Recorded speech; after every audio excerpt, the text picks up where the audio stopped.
जो विषय मेरा आज का है वो शीर्षक है वेल्थ एंड रिचेस, संपत्ति और धन। प्रिय, संसार में बगैर धन के जी पाना कठिन है। हालांकि मैं अलौकिक बातों पर विश्वास जरूर करता हूँ। अकाल के समय में एलिया के पास पैसा था कि नहीं था यह तो मुझे नहीं मालूम, पर इतना मुझे मालूम है कि खाने की कभी कमी नहीं हुई। हालेलुया। हर जगह रुपए पैसे काम तो नहीं आता, क्योंकि अकाल में ऐसा रहता कि बहुत महंगी हो जाती है, राशन मिलता ही नहीं है। कहाँ से लाएंगे राशन? एक बोरा भर के पैसा लेके जाते हैं, थोड़ा सा अनाज मिलता है। ये स्थिति भी आ जाती है महंगाई की वजह से। पर हम रुपए पैसे के महत्व को कम भी नहीं कर सकते। रुपए पैसा जो है, संपत्ति जो है वो तीन प्रकार की है। सबसे पहला जो है वो चल संपत्ति, जिसमें आपका कैश आ जाता है। आपकी मोटर गाड़ियां भी आ सकती हैं, आज है हो सकता कल ना हो। कई बार ऐसा रहता है कि पैसा रहता है और खर्च भी हो जाता है। कई लोग ऐसा भी कहते हैं, पास साहब जब इससे पहले कि पैसा हमारे हाथ में आए, खर्च करने की ढेर सारी लंबी लिस्ट रहती है, सूची रहती है, कहाँ कहाँ किसको देना, क्या क्या खरीदना, खर्च करना है, और पैसा बचता ही नहीं है। इसलिए वो चल संपत्ति है, चली जाती है। और दूसरा है अचल संपत्ति, यानी कि आपका घर। आप जो घर को खरीदते हैं, आपकी जमीन है, खेत है, ये अचल संपत्ति है। इसका मतलब ये परमानेंट आपका रहेगा ऐसा भी नहीं है, क्योंकि आप उसे बेच भी सकते हैं, कोई ले सकता है, सो खरीद सकता है। और तीसरी संपत्ति जो बहुत ज़्यादा ज़रूरी है वो है स्पिरिचुअल रिचेस, आत्मिक धन। तीनों चीज़ बहुत ज़रूरी है। हम अपने आप को इतना आत्मिक ना बनाए कि मुझे रुपए पैसे सोने चांदी की ज़रूरत ही नहीं है, या हम अपने आप को इतना शारीरिक ना बनाए कि मुझे रुपए पैसा धन ही चाहिए, मुझे परमेश्वर नहीं चाहिए, आत्मिक धन नहीं चाहिए। ऐसा भी नहीं होना चाहिए। दोनों बातों को एक संतुलन, एक बैलेंस बनाकर इस संसार में मसीही जीवन जीने की आवश्यकता है। हर मनुष्य चाहता है कि उसके पास धन संपत्ति रहे। परमेश्वर भी चाहता है कि आपके पास पैसा रहे। बाइबल में लिखा है, परमेश्वर के दाहिने हाथ में जीवन है और बाएं हाथ में क्या है? धन और महिमा है। बाएं हाथ मतलब साधारण सी बात। परमेश्वर के बाएं हाथ में धन है, वो धन आपको देना चाहता है, वो पैसा आपको देना चाहता है परमेश्वर। इसका मतलब ये नहीं कि मैं प्रार्थना में लीन रहूंगा, कुछ काम नहीं करूंगा, बिजनेस नहीं, नौकरी नहीं, पढ़ाई नहीं, कुछ नहीं, घर का काम तक नहीं, बस पैसा बरसता रहेगा स्वर्ग से। प्रियो, ऐसा नहीं है। लेकिन हम इससे इनकार भी नहीं कर सकते कि परमेश्वर ऐसा आशय कम कर भी सकता है। हालेलुया। यह आपके कॉलिंग पर निर्भर करता है, आपके बुलाहट पर निर्भर करता है कि परमेश्वर ने आपको बिजनेस दिया है, नौकरी दिया है, या फिर आपको सेवा दिया है। क्या काम करना है, यह आपके और परमेश्वर के बीच की बात है। धन भी बहुत ज़्यादा ज़रूरी है। फिर अचल संपत्ति भी ज़रूरी है। हर एक के पास अपना खुद का घर होना चाहिए। मैं ऐसा विश्वास करता हूँ कि जब परमेश्वर ने आदम हवा को बनाया तो रहने के लिए पूरी पृथ्वी दिया था, अदन की वाटिका दिया था, एक छोटा सा घर नहीं दिया था, पूरी पृथ्वी दिया था। जब परमेश्वर आदम को पूरी पृथ्वी दे सकता था, तो आपके मेरे लिए तो घर दे ही सकता है। हालेलुया। एक से ज़्यादा घर भी दे सकता है, ताकि आप उसे किराए में चला सके और इस तरीके से कुछ पैसे आपको मिल सके। मेरा ऐसा विश्वास है। याद रखेंगे, हम जब इस दुनिया में जीते हैं तो दो प्रकार की दुनिया है। एक है स्पिरिचुअल वर्ल्ड, आत्मिक संसार, और एक है यह भौतिक संसार जिस पे हम जी रहे हैं। और दोनों संसार में जीने के लिए हमें पैसों की आवश्यकता है। रोज जब कभी आप विदेश जाएं या गए होंगे, तो भारत का पैसा वहाँ कोई काम नहीं आएगा। भारत के पैसे से कुछ आप खरीद भी नहीं सकते। उन देशों में वहीं का पैसा चलता है। ऐसे ही आत्मिक संसार के लिए ये संसारिक पैसा काम नहीं आएगा। तो क्या है आत्मिक धन, यही मैं आपको बताना चाहता हूं। सबसे पहले है अनुग्रह का धन, द रिचेस ऑफ ग्रेस।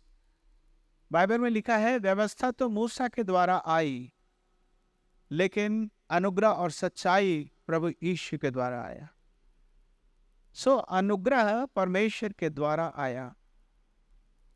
जब व्यवस्था का युग था तो बहुत कड़ी सजा थी, सीवियर पनिशमेंट था। यदि कोई व्यक्ति किसी से लड़ रहा है और सामने वाले का दांत तोड़ दिया तो सजा ये थी कि उसका भी दांत तोड़ा जाएगा। यदि उसने हाथ तोड़ दिया है तो उसका भी हाथ तोड़ा जाएगा, और यदि उसने हत्या कर दी है तो उसकी भी हत्या वैसे ही की जाएगी। और सबसे दर्दनाक तो ये था कि पत्थरवाह की सजा मिलती थी, अर्थात लोग पत्थर फेंका करते थे और जो आरोपी है उसकी मृत्यु बहुत ही दर्दनाक ढंग से होती थी। लेकिन प्रभु यीशु के द्वारा अनुग्रह आ गया। इसका मतलब ये नहीं कि कोई आरोपी अपराध किया तो उसे अपराधों के कारण सजा नहीं होगी, ऐसा नहीं है। पर एक और जगह है जहां अनंत काल के लिए अपराधियों को डाल दिया जाएगा, वह है नरक की आग। उस जगह से प्रभु यीशु मसीह छुड़ाना चाहते हैं, वो अनुग्रह है। अनुग्रह की वजह से ढेर सारी आशीषें मिलती हैं, और तो शास्त्र में लिखा हुआ है। अनुग्रह के मतलब ही अलग अलग होते हैं, ये भी बात मैं आपको बता दूं।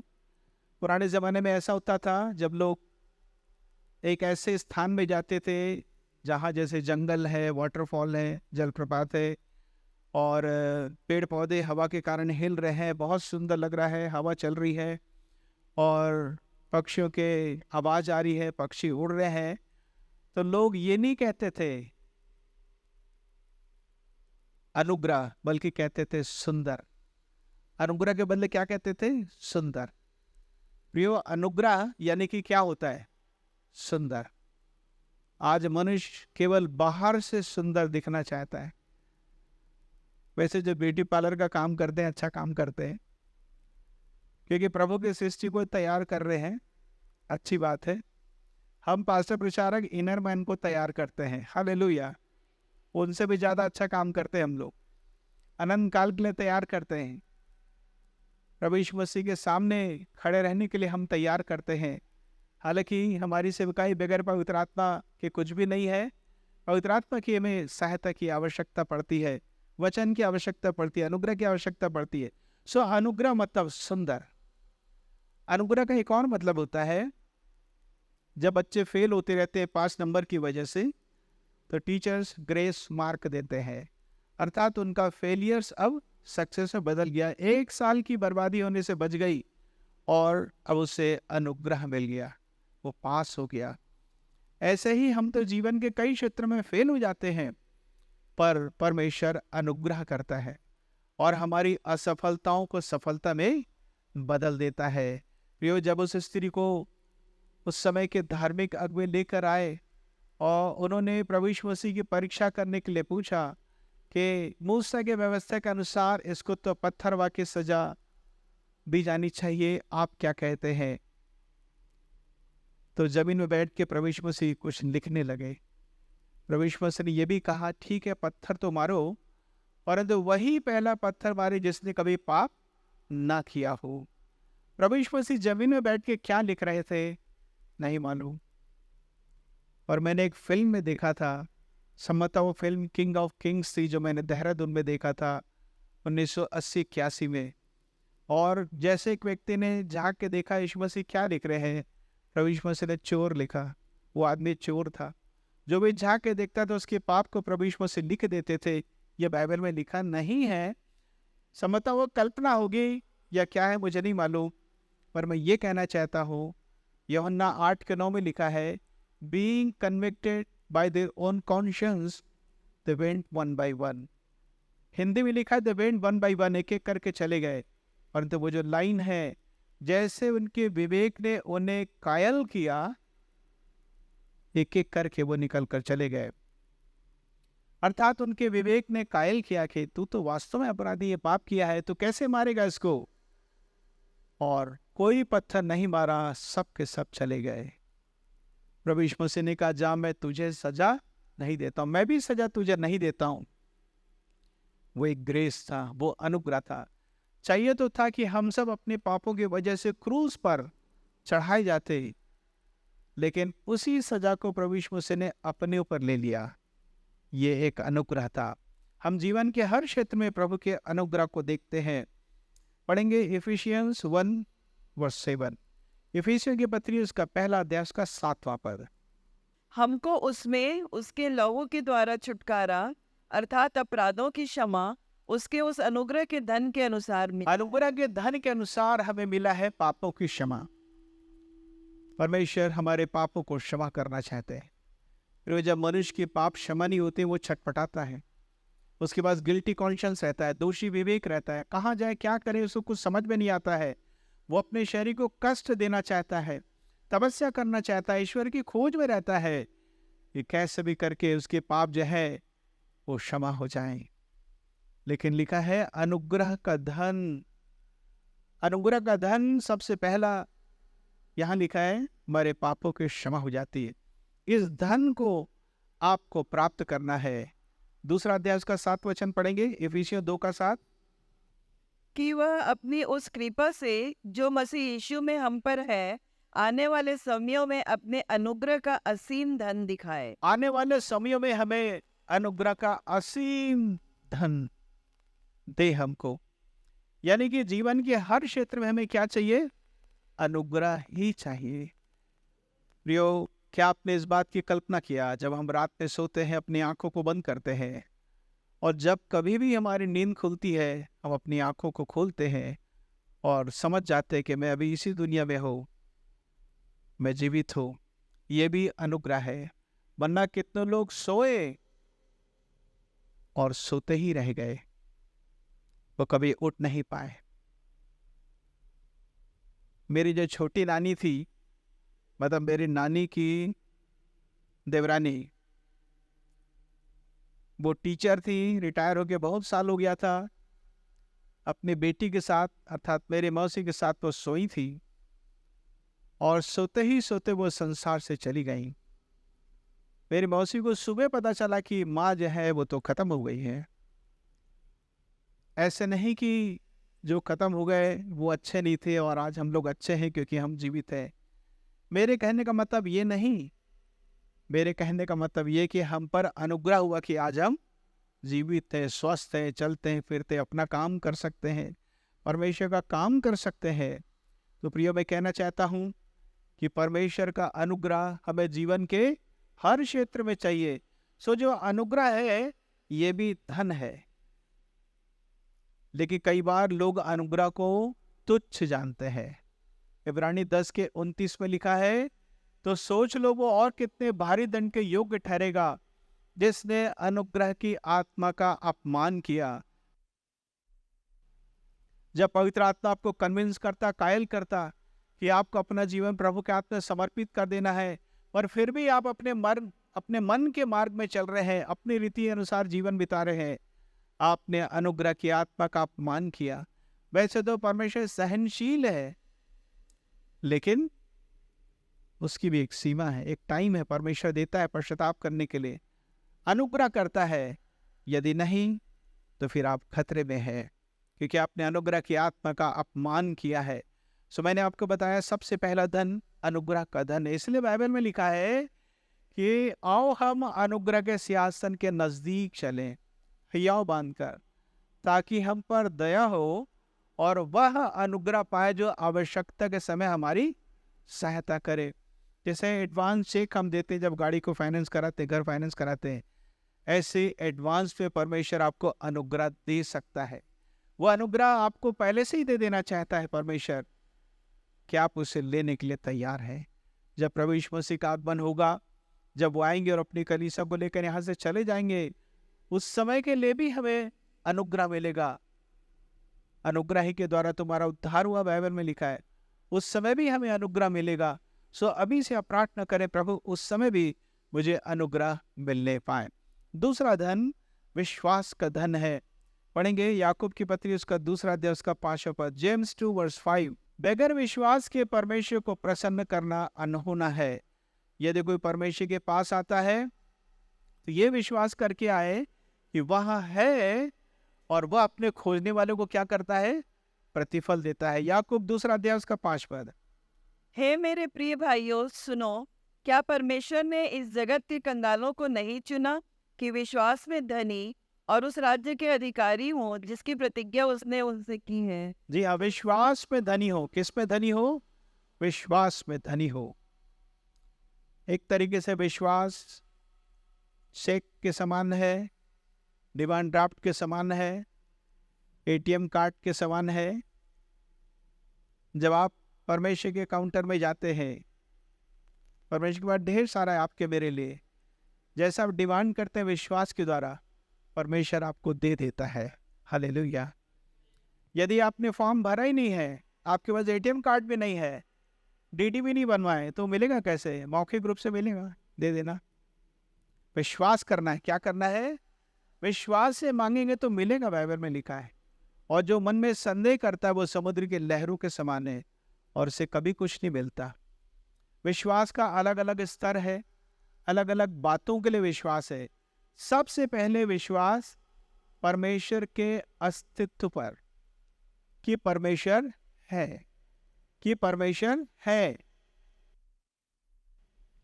प्रियो, बगैर विश्वास के तो हम लोग इस संसार में जी नहीं सकते। जैसा कि मैंने कई बार आपको बताया, आप जब कभी होटल में खाना खाते हैं, आपने कभी ये नहीं पूछा वहाँ के कुक से या वहाँ के मैनेजर से कि सर आपका कुक अच्छा है ना, अच्छे से बनाया है ना, चिकन के बदले कोई दूसरा चीज़ तो लेके नहीं आया ना, बकरे के बदले कोई दूसरा चीज़ तो लेके नहीं आया?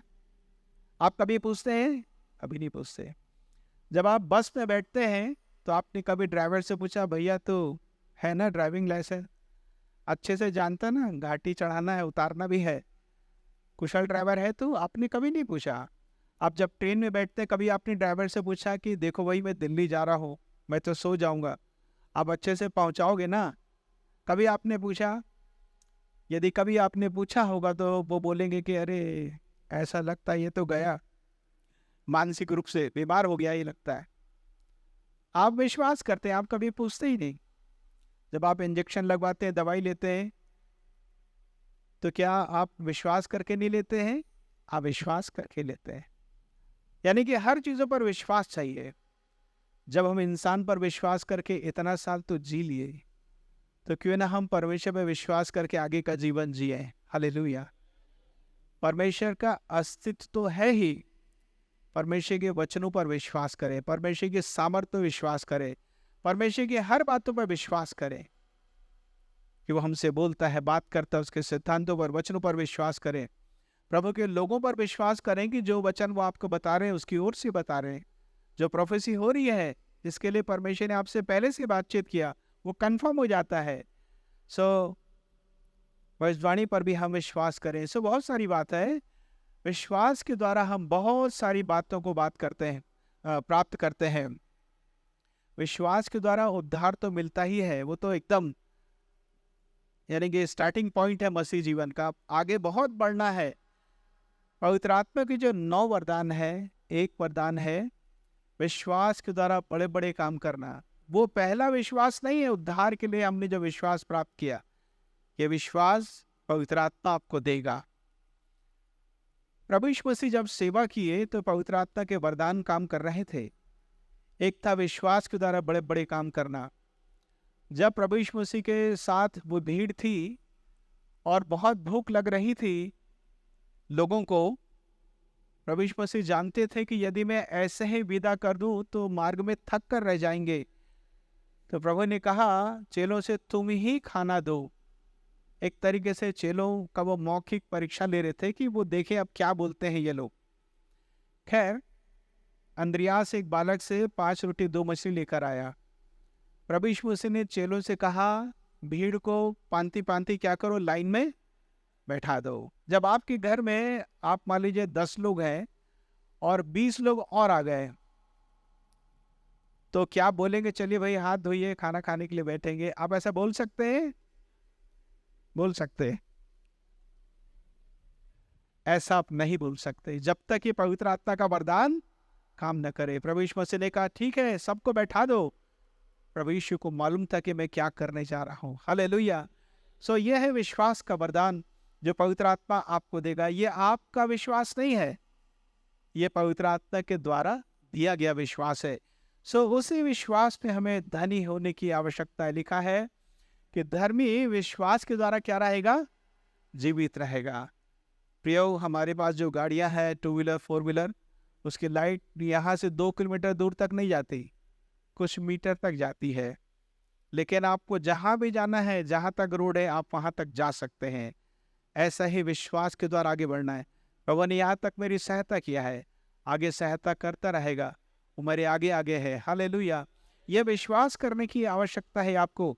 यदि आप विश्वास नहीं किया, संदेह किए, रोमी के पत्र में लिखा है जो कुछ बगैर विश्वास के है वो पाप है। जो कुछ बगैर विश्वास के वो क्या है? पाप है। आपको कोई आशीष नहीं मिलेगी वहां पर। तीसरा धन हम देखेंगे, वह है परमेश्वर के वचन में धनी बनना है। पढ़ेंगे 1 कुरिन्थियों उसका पहला अध्याय उसका 5वां पद। 1 Corinthians 1:5। 1 कुरिन्थियों पहला अध्याय उसका 5 पद। कि उसमें होकर तुम हर बात में अर्थात सारे वचन और सारे ज्ञान में धनी किए गए। जी हाँ, वचन में और ज्ञान में धनी किए गए। इस वचन के ज्ञान में आपका बहुत धनवान बनना है। जब एक व्यक्ति धनवान रहता है तो पैसों को खर्च भी करता है। जब हम इस वचन के ज्ञान में धनवान बनेंगे तो हम देना सीखेंगे। पैसा नहीं, प्रकाशन देना सीखेंगे, वचन को देना सीखेंगे। जब मैं रविवार को या फिर साप्ताहिक सभा में जब मैं प्रचार करता था, मुश्किल से 40 मिनट 45 मिनट ही बोलता हूँ। मेरा ऐसा विश्वास है धन्य वे जो कम बोलते हैं क्योंकि दोबारा बुलाए जाएंगे, ऐसा मैं विश्वास करता हूँ। लेकिन जब मैं बाइबल स्टडी लेता हूँ तो मुझे 1 घंटा 2 घंटा प्रचार करना पड़ता है। जब मैं बाइबल कॉलेज स्टडी देने के लिए जाता हूँ तो मैं 2.5 घंटे की क्लास लेता था और 1 पीरियड कम से कम 1.25 घंटे का रहता था। वो भी खड़े होकर मुझे सिखाना है। व्हाइट बोर्ड रहता था, पीछे स्केच करके कुछ कुछ बनाना भी रहता है। वो विषय पर निर्भर करता है कि मैं क्या सिखा रहा हूँ। तो इतने देर तक मैं बोल कैसे पाता हूँ? वचन का ज्ञान है, उस पर मैं धनवान बनते जा रहा हूँ। हालेलुया। इतने साल से मैं बाइबल पढ़ते आ रहा हूँ। मैंने बाइबल अध्ययन किया दून बाइबल कॉलेज में जाकर, ढेर सारे सेमिनार मैंने अटेंड किए, मैंने बहुत सारी बातों को सीखा। मुझे आज भी सीखना पड़ता है और सीखना जो है मसीह जीवन में शामिल है। सो इस वचन को आप अच्छे से पढ़ें, इसमें धनवान बन जाएं ताकि लोग आपको भी बुलाएं। हालेलुया। ताकि लोग आपको भी बुलाएं और कहें कि आप वचन से बताइए। आपके पास वो भेद होना चाहिए, वो प्रकाशन होना चाहिए। सो वचन के ज्ञान में धनी बनना है। एक और बात है, आपने कभी कभी किसी बच्चों को देखा होगा जिसका सिर बहुत बड़ा रहता है, हाथ पर छोटे छोटे रहते हैं। तो मसीही जीवन में ऐसा ना होने पाए कि मैं ज्ञान तो बहुत प्राप्त कर लिया, तो ये करना धरना कुछ नहीं है, प्रभु के लिए उपयोगी नहीं है, प्रभावशाली नहीं है, फलदायक नहीं है। ऐसा जीवन नहीं चाहता। वचन के ज्ञान में तो बढ़ना ही है, लेकिन प्रैक्टिकल लाइफ भी वैसा होने पाए। व्यवहारिक जीवन में परमेश्वर परिवर्तन चाहता है। चूंकि हम प्रभु के वचन के ज्ञान में धनवान बनना चाहते हैं तो एक और बात में हमें धनवान बनना पड़ेगा, तभी वो दोनों बातें मिलकर प्रभावशाली होंगी। वो है समझ का पूरा धन या पूरी समझ का सारा धन। पढ़ेंगे कोलोसियों की पत्री उसका 2 अध्याय उसका 2 पद। कोलोसियंस 2:2। ताकि उनके मनों में शांति हो और वे प्रेम से आपस में गठे रहें और वे पूरी समझ का सारा धन प्राप्त करें और परमेश्वर पिता के भेद को अर्थात मसीह को पहचान लें। समझ का पूरा या पूरी समझ का सारा धन प्राप्त करें, अर्थात अंडरस्टैंडिंग, अर्थात समझ। प्रियो, ये प्रभु का वचन, इसे समझने की आवश्यकता है। देखें, यदि मैं किसी व्यक्ति से कहता हूं कि तुम्हें गड्ढा खोदना है, तो क्या अपने हाथ से गड्ढा खोदेगा? उसे औजार चाहिए, उसे रापा चाहिए, कुदारी चाहिए, सब्बल चाहिए, ऐसा ढेर सारा सामान उसको चाहिए। ऐसे ही जब हम इस प्रभु के वचन का भेद जानना चाहते हैं, समझ को प्राप्त करना चाहते हैं, तो हमें बाइबल डिक्शनरी चाहिए, बाइबल शब्दावली चाहिए, हमें बाइबल कंकॉर्डेंस चाहिए, बाइबल अनुक्रमणिका हमें चाहिए, फिर ढेर सारी कॉमेंट्रीज हैं वो भी हमें चाहिए। पर ये एक पहलू है, वन ऑफ द एस्पेक्ट है, एक एक्सपेक्ट है। दूसरा है हमें पवित्र आत्मा चाहिए। कौन चाहिए? हमें होली स्पिरिट चाहिए। हाँ, किताबों से हमें सीखना है, और सबसे बड़ी बात हमें किससे सीखना है? पवित्र आत्मा से सीखना है। क्योंकि किसी ने कहा बुद्धि की बातें बुद्धि तक जाएगी, दिमाग की बातें दिमाग तक जाएगी, लेकिन पवित्र आत्मा की बात आत्मा तक जाएगी। हालेलुया, तभी वो प्रभावशाली होगा। इसलिए हम दोनों को साथ लेकर चलेंगे। क्योंकि बाइबल कॉलेज में हम सीखते हैं, और दूसरा में हम ये भी सीखते हैं कि हमें पवित्र आत्मा के द्वारा आगे बढ़ना है। परमेश्वर की समझ को, वचन की समझ को प्राप्त करना है। कैसे प्राप्त करते हैं? जब चेले समझ नहीं पाए तो उन्होंने पूछा प्रभु यीशु मसीह का क्या अर्थ होता है, उस दृष्टांत का अर्थ क्या होता है। आपको परमेश्वर से पूछने की आवश्यकता है, प्रभु इसका मतलब क्या होता है। देखिए, एक साधारण सी बात जिसको मैं अक्सर बताता हूँ, मैं बहुत साल तक समझ नहीं पाया था। बाइबल कॉलेज से आने के बाद भी मुझे समझना पड़ा।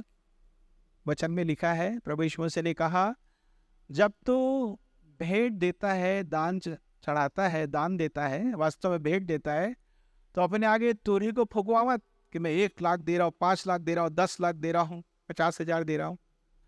नहीं, हम लोग तुरही फुकवाते नहीं है। हाँ, पता चल जाता है, वो बात अलग है। हमारा उद्देश्य अपनी बड़ाई करवाना नहीं। तो क्या मतलब, जब तू दान दे, भेंट चढ़ाए, तो दाहिना हाथ जब भेंट देता है तो बाएं हाथ को पता कैसे नहीं पता चलेगा? बताइए ना। वो तो हम लोग भेंट को आखिरी में गिनते तो पता चल ही जाता है। 10-10 के इतने फटे नोट आते हैं कि नोटिस बोर्ड में टांगना पड़ता है। जब 1,000 का नोट चलना बंद हो गया तो फिर भी आया था 1,000 का। मैं सोच रहा हूँ अब तो 2,000 आएगा, आ ही नहीं रहा है।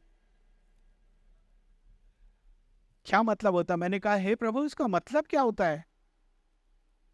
प्रभु ने मुझसे कहा, शरीर का सिर प्रभु यीशु मसीह है, कलीसिया का सिर, और ये भी एक मेंबर है, ये भी एक मेंबर है।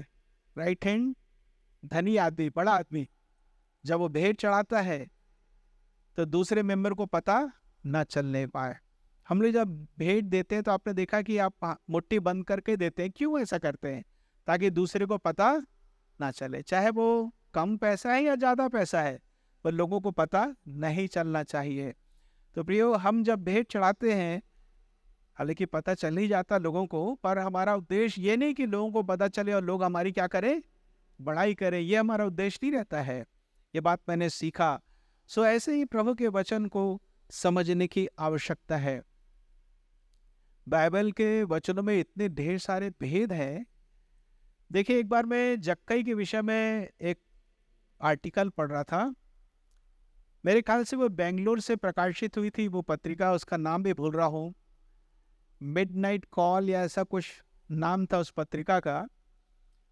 उसमें लूका 19:1-10 जक्कई के बारे में लिखा हुआ था, और इतना ज़्यादा प्रकाशन उस लेख में था जो मैंने कहीं नहीं पढ़ा, कहीं सुना नहीं। और जब मैं उन्हीं वचनों को लोगों को बताता हूँ तो लोगों को बड़ी आशीष मिलती है। फिर वो जक्कई के साथ जो कुछ हुआ वो संडे स्कूल की कहानी ही नहीं है, लेकिन उस पैराग्राफ में, उस घटना में सब कुछ जो भविष्य में घटेगा इजराइल के साथ, वो लिखा हुआ है। कभी सुनेंगे उस संदेश को आप। परमेश्वर समझ देता है। दानियल जो प्रभु के वचन को पढ़ने वाला था, पढ़ते पढ़ते एक दिन समझ गया। यिर्मयाह नबी के स्क्रोल को, चर्मपत्र को पढ़ रहा था, वो समझ गया कि हम जो बाबुल देश में रहेंगे 70 वर्ष तक, वो पूरा होने वाला है। वो समझ गया। तो समझने के कारण हुआ क्या? उपवास और प्रार्थना करना शुरू किया। जितना ज़्यादा प्रभु के वचन को आप पढ़ेंगे, समझेंगे, आत्मिक जीवन में आप आगे ही बढ़ते जाएंगे। और जो पढ़ सकते हैं उनके लिए तो बहुत आशीष की बात है। जो नहीं पढ़ सकते हैं, आपके लिए एक बात यह है कि बच्चों को पढ़ना सिखाएं, ताकि वो आपको पढ़कर बता सकें। या फिर आपके मोबाइल में ऐसा ऐप होना चाहिए जो बाइबल पढ़कर आपको सुनाए। आगे 2 धन और बचा हुआ है जिसके बारे में हम पढ़ेंगे। जब हम मसीह के लिए निंदित होते हैं और दुख उठाते हैं, ये भी एक धन है। पढ़ेंगे इब्रानियों उसका 11 अध्याय का 26 पद, हिब्रूज 11 वर्स 26। मूसा के बारे में यहाँ पर लिखा हुआ है कि उसके पास बहुत बड़ा अवसर था कि मिस्र में बड़ा अधिकारी बन सकता था या राजा बन सकता था, लेकिन जब परमेश्वर ने उसको बुलाया अपनी सेवा के लिए, तो क्या लिखा है? और मसीह के कारण निंदित होने को मिस्र के भंडार से बड़ा धन समझा, क्योंकि उसकी आंखें फल पाने की ओर लगी थी। मसीह के कारण निंदित होने के लिए मिस्र के भंडार से भी बड़ा धन समझा।